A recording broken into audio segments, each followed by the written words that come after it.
இன்னைக்கு இந்த வீடியோவில் சிவந்தெழுந்த பல்லவராயன் அவனை பற்றியும் இந்த பல்லவராயர் புதுக்கோட்டை பல்லவராயர்கள் அடையாளங்களை சுற்றி இருக்க குழப்பங்கள் பற்றியும் நம்ம இந்த வீடியோவில் ஃபுல்லாக பார்க்க போகிறோம்.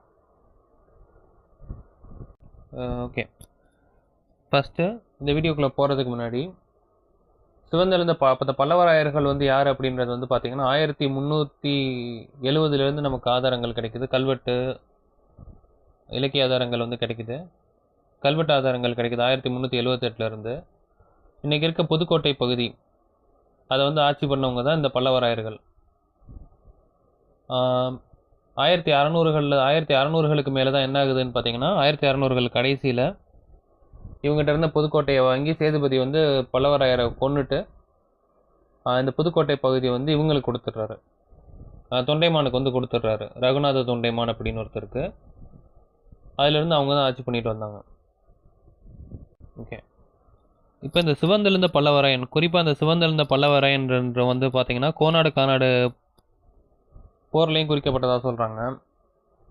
ஆனால் அது எந்த அளவுக்கு எவ்வளோ வருஷத்துக்கு போர் நடந்துச்சு நமக்கு தெரியாது. 1300களிலிருந்து அப்படியே வருஷம் 200-300 வருஷம் நடந்துட்டு வந்துச்சா நமக்கு எதுவும் தெரியல. ஆனால் இப்போ இந்த சிவந்தெழுந்த பல்லவராயனை பற்றி பதிவு போடும்போது நிறையா வன்னியர்கள் இவரை கிளைம் பண்ணுவாங்க. எல்லாருமே கிளைம் பண்ணாதவங்கன்னே கிடையாது, கல்லர்கள் கிளைம் பண்ணுவாங்க. அப்போ சிவப்பிரகாசம் அப்படின்னு சொல்லி, சோழர் சிவப்பிரகாசம் அப்படின்னு சொல்லி ஒருத்தர் கொங்கு சைடில் இருந்து அவர் என்ன போடுறாருன்னு பார்த்தீங்கன்னா இந்த சிவந்தெழுந்த பல்லவராயன் உலா அப்படின்னு சொல்லி ஒரு இது கிடைக்குது அவருக்கு. ஒரு சிவந்தெழுந்த பல்லவராயன் காலத்திலேயே அவனை பாடி எழுதப்பட்ட ஒரு உலா கிடைக்குது. பிடிஎஃப் அவர் எடுக்கிறாரு கவர்மெண்ட் வெப்சைட்ல இருந்து. எடுத்து அவர் என்ன அண்டர்லைன் பண்ணுறாருன்னு பார்த்தீங்கன்னா சிவந்தெழுந்த பல்லவராயன் காராளர்னு குறிச்சிருக்காங்க, இவர் காருகாத்தர் தான் அப்படின்னு சொல்லி அவர் மென்ஷன் பண்ணுறாரு. இன்னொன்று, மொத்தமாகவே இந்த கோனாடு கானாடுகளில் தலைவர்களை வரவங்க பூராமே காருகாத்தராக தான் இருப்பாங்க. கோனாடு கானாடு அப்படின்ற பகுதிகள் இன்றைக்கி இருக்க மதுரையிலிருந்து திருச்சியில் ஒரு சில பகுதிகள், அப்புறம் மொத்த புதுக்கோட்டை, இன்றைக்கி இருக்க சிவகங்கையில் நார்த்தன் பார்ட்டு, இந்த மாதிரி நிறைய இடங்களை சேர்த்து தான் இந்த கோனாடு கானாடு அப்படின்றது வரும். அப்போ கார்காத்தர்லேயே பார்த்தீங்கன்னா 2 ஃபேக்ஷன், கோனாடு ஃபேக்ஷனுக்கும் கானாடு ஃபேக்ஷனுக்கும் போர் நடக்குது. அந்த போரில் இவங்க 10,000 கல்லர்கள், மறவர்கள், முத்தரையர்கள் இவங்க எல்லாத்தையுமே இவங்க போரில் ஈடுபடுத்துகிறாங்க. யாருன்னா ஒருத்தர் கொல்றதுக்காண்டி ஈடுபடுத்துகிறாங்க. அப்போ இதனால தான் இந்த போர்கள்னாலேயே பார்த்தீங்கன்னா கார்காத்தரோட பாப்புலேஷன் குறைஞ்சி போயிடுது. ஏன்னா சவர்ணா அப்படின்வாங்க, கார்காத்தர் வர்ணத்துக்குள்ளே வராங்க. அவங்க விதவை ஆகிட்டாங்கன்னா விதவை மறுமணம் கிடையாது, பிராமணர்லையும் கிடையாது, கார்காத்தர் சைவ பிளமர் சைவ முதலியார் இதுலேயும் கிடையாது. விதவை மறுமணங்கள் அப்படின்றது கிடையாது, பொதுவாகவே வேளாளர்லேயே கிடையாது. அப்போ அதனால் பாப்புலேஷன் குறைஞ்சிட்டே போகுது. அதோட முடிவாக தான் பார்த்தீங்க அப்படின்னா கார்காத்தர் ஆட்சி பண்ண பகுதிகள்லாம் ஒன்று ஒன்றா வேற ஆளுங்க கைக்கு போயிட்டே இருக்கு. ரைட்டு, இப்போ இந்த சோழர் சிவப்பிரகாசம் அப்படின்றவர் பார்த்தோம் அப்படின்னா அவர் எனக்கு நான் காலேஜ் படிக்கிற டைம் நினைக்கிறேன், அப்போயே அவர் போஸ்ட்லாம் போடுவார். அப்போ நாங்கள் என்ன நினச்சோன்னா இவர் ஓகே கல்வெட்டுலாம் நிறையா தெரிஞ்சு வச்சுருக்காரு, இவர் பிஜேபியிலேருந்து வெளியே வந்த சொன்னார், கல்வெட்டு எல்லாமே நிறையா தெரிஞ்சு வச்சுருக்கவர் அப்படி இப்படின்னு எல்லாமே நாங்கள் நம்பணும். நான் ஒரு கட்டத்துக்கு மேல் நம்பிக்கை இழந்துட்டேன். எப்போன்னு பார்த்தீங்கன்னா இந்த பிள்ளைன்ற பட்டம் பிற்கால சோழர் பாண்டியர் காலத்தில் இளவரசர்களை குறிக்கிறதுக்கு பயன்படுத்தப்பட்ட பட்டம். அதை ஃபேஸ்புக் போஸ்ட்டாக போடுங்க அப்படின்னு சொல்லி நானே ஒரு 4-5 இன்ஸ்கிரிப்ஷனை எடுத்து கொடுத்தேன். அவர் ஒரு போடவே இல்லை. அது ஃபேஸ்புக் போஸ்ட்டாக அந்த வேளாளர் பேர் பிரச்சனை ரொம்ப பீக்கில் போயிட்டு இருக்கப்போ கூட அவர் போடவே இல்லை. ரைட்டுங்களா?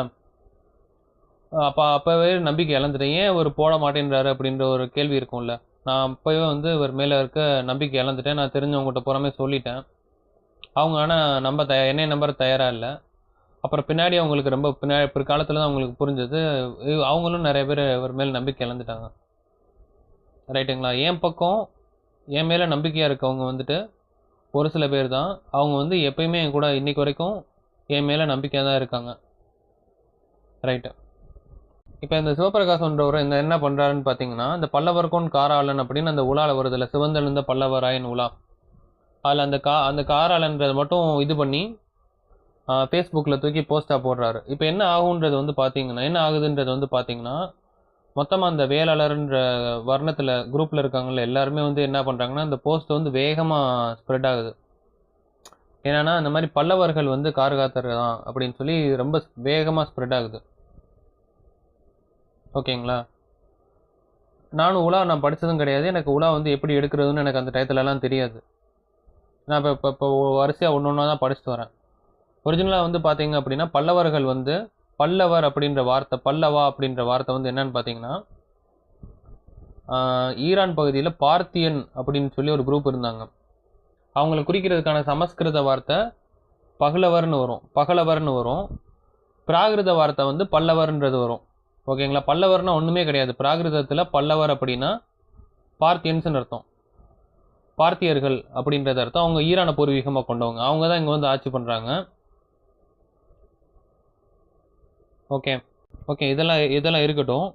முக்கியமான விஷயம் வந்து என்னன்னு பார்த்தீங்கன்னா, நான் உலாவை வந்து இப்போ தான் ஒரு 2-3 மாதத்துக்கு முன்னாடி நான் உலாவை வந்து நான் ஃபுல்லாக படித்தேன். எனக்குமே வந்து அப்போயுமே எனக்கு பெருசாக படிக்க தெரியாது. என் ஃப்ரெண்டு ஒருத்தர் இருந்தார், பெருஞ்சித்தனார் அப்படின்ட்டு. அவர் வந்து லெஃப்ட் விங்கு தான். ஆனால் என்ன சொல்கிறது, எனக்கு கொஞ்சம் ஒரு வழிகாட்டி மாதிரி. அவர் தான் எனக்கு வந்து வழிகாட்டி மாதிரி. அவருக்கு வந்து என்னைய பிடிக்கும் பிடிக்காதுன்னு கிடையாது. என்னோட ஃப்ரெண்டு அவ்வளோதான். அவரோட லெஃப்ட் விங்கு, அவரோட ஐடியாலஜி வேறு. எனக்கு ஐடியாலஜி கிடையாது. நான் வந்து சும்மா இந்த ஹிஸ்ட்ரி, இந்த கார்காத்தர் ரிலேட்டட் ஹிஸ்ட்ரி மட்டும்தான் நான் தேடிட்டே போகிறேன். இருந்தாலும் நான் அவர்கிட்ட வந்து நான் உதவி கேட்டேன். அவர் வந்து எனக்கு அந்த பாடலை படித்து சொன்னார். அப்போ அதில் வந்து என்ன உலால போட்டிருக்குன்னு வந்து பார்த்தீங்கன்னா, சிவந்தெழுந்த பல்லவராயன் வந்து ஒரிஜினலாக பல்லவராயனே கிடையாது. ரைட்டுங்களா? சிவந்தெழுந்த பல்லவராயன் உலால வரும்போது என்ன சொல்கிறாங்கன்னா, சிவந்தெழுந்த பல்லவராயனை தந்தை வழியில் பாண்டியர் மரபை சேர்ந்தவன் அப்படின்னு தான் அவங்க சொல்கிறாங்க. அப்போ அந்த பல்லவராயர் வரிசையில் வந்து பார்த்தீங்கன்னா, அச்சுத பல்லவராயர், அப்புறம் வந்து அடுத்து மல்லப்ப பல்லவராயர்னு ஒருத்தன் வரான். மல்லப்ப பல்லவராயனுக்கு குழந்தை கிடையாது. அவனோட மக ஒருத்தி தான் இருக்காங்க. மல்லப்ப பல்லவராயனோட மகளை வந்து யாருக்கு கல்யாணம் பண்ணி வைக்கிறாங்கன்னா, பெரிய பெருமாள் பல்லவராயன் ஒருத்தனுக்கு கல்யாணம் பண்ணி வைக்கிறாங்க. அவன் வந்து வேற ஒரு பகுதியில இருந்து தான் வரான். பேராம்பூர் அப்படின்னு சொல்லி புதுக்கோட்டையில் வேற ஒரு பகுதியில இருந்து தான் வரான். அவன் ஒரிஜினல் பல்லவராயர் மரபை சேர்ந்தவன் கிடையாது. ஆனால் பல்லவராயர் பட்டம் அவனுக்கு இருக்குது. அவனுக்கும் இந்த நார்த்து தமிழ்நாட்டிலேருந்து வராங்க இல்லையா, இந்த ஒரிஜினல் பல்லவராயர் நம்ம சொல்கிறோம்ல, புதுக்கோட்டை பல்லவராயர்ன்ட்டு, அவங்களுக்கும் இவனுக்கும் சம்மந்தம் கிடையாது. அப்போ அந்த பல்லவராயர் உலால வந்து பார்த்திங்கன்னா தன்னோட தாய் வழி பல்லவராயர்களை பற்றி தான் அந்த உலால வந்து ரொம்ப பெருமையாக வந்து சிவந்தெழுந்த பல்லவராயன் வந்து சொல்லியிருப்பான். என்ன சொல்லுவான்னு பார்த்தீங்கன்னா, இந்த மாதிரி பல்லவராயர்களை வந்து எங்கே இருந்தாங்கன்னா, இன்றைக்கி இருக்க மகாபலிபுரம் பக்கம் இருந்தாங்க. அப்போ பாண்டியர்கள் வந்து உதவி கேட்குறாங்க. அங்கே போகிறாங்க, தொண்டை மண்டலத்துக்கு போகிறாங்க. எதுக்காண்டினா இந்த சேதுபதி மன்னர்களை வந்து வீழ்த்துறதுக்காண்டி இவனுக்கு உதவி கேட்குறாங்க. அவன் அங்கேருந்து வரான், வீழ்த்தினதுக்கப்புறம் இவனுக்கு வந்து இந்த புதுக்கோட்டை பகுதியை வந்து ஆட்சி பண்ண கொடுக்குறாங்க அப்படின்ற மாதிரி இந்த உலாலெல்லாம் வருது.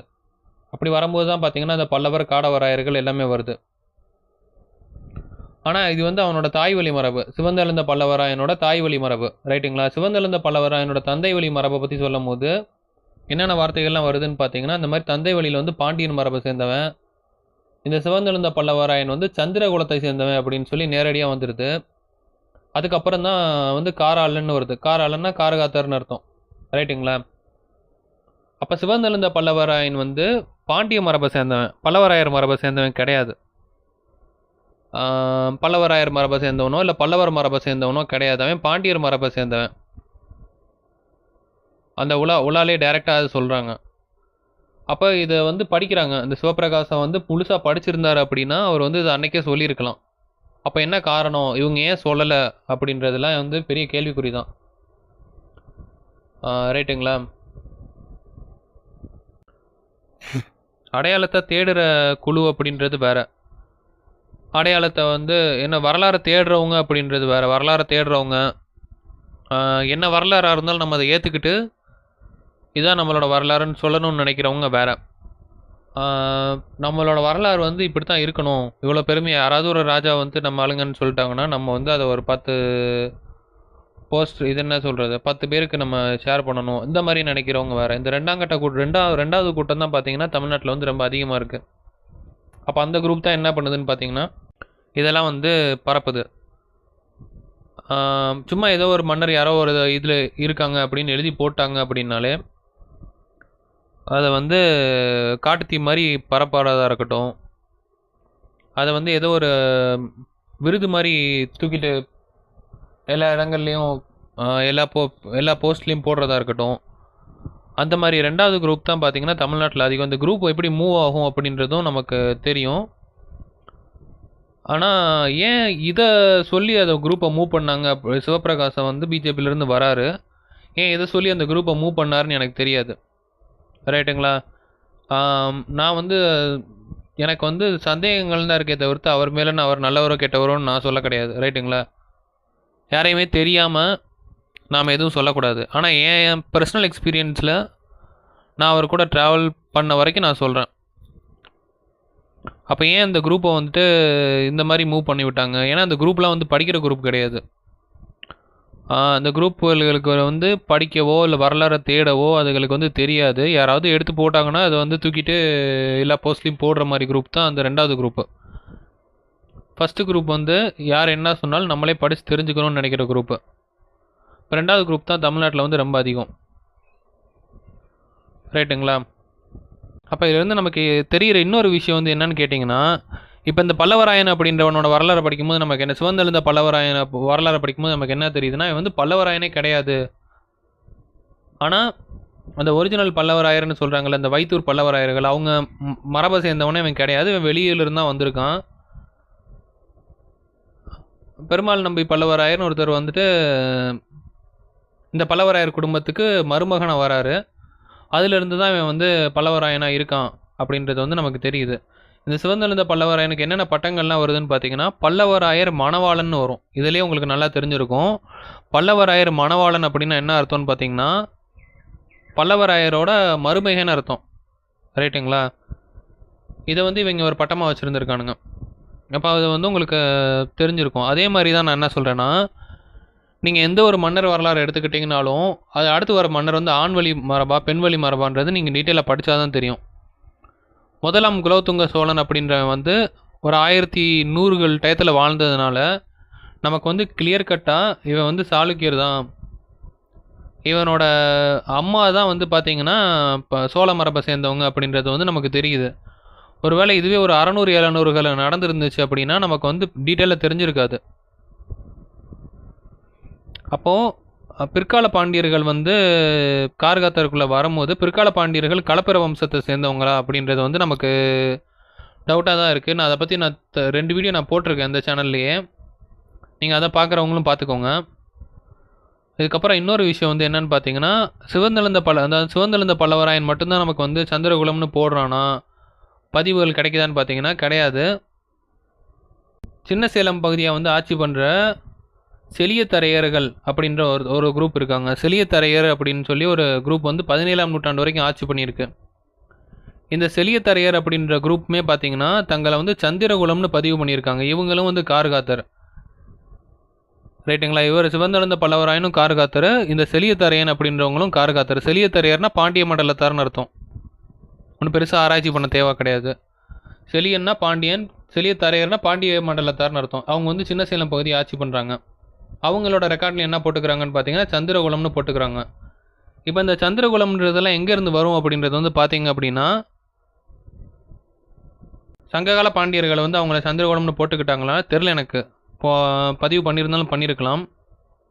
கார்காத்தரில் வந்து இந்த சந்திரகுலம் அப்படின்றது எங்கே வருதுன்னு பார்த்தீங்கன்னா, உங்களுக்கெல்லாம் தெரியும் இந்த ஏஆர்கோன் கலிக்காம நாயனார் அப்படின்னு சொல்லிட்டு, நான் அதை போஸ்டர்லனா கூட நான் ஒட்டியிருந்தேன். ஏஆர்கோன் கலிக்காம நாயனார் அப்படின்ட்டு.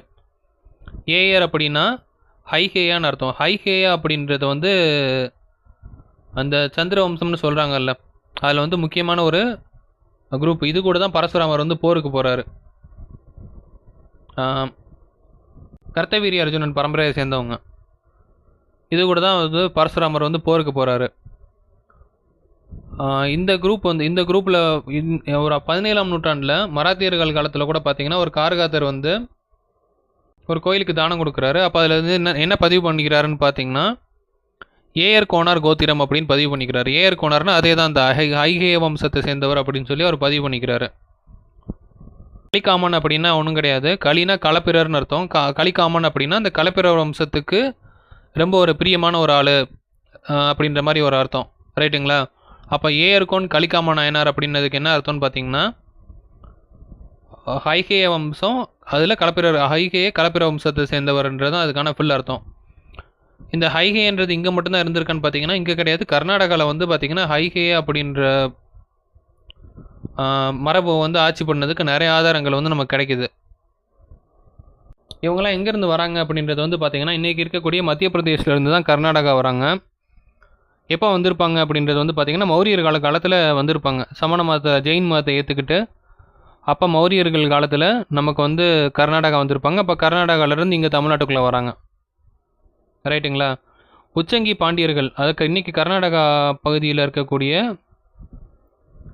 பகுதி ஒரு சின்ன பகுதி ஆட்சி பண்ண உச்சங்கி பாண்டியர்கள் அப்படின்றவங்க வந்து பார்த்திங்கன்னா தங்களை வந்து என்ன சொல்லிக்கிறாங்கன்னா, இதே இந்த ஹைகேய வம்சத்தை சேர்ந்தவங்க அப்படின்னு சொல்லி தான் சொல்லிக்கிறாங்க.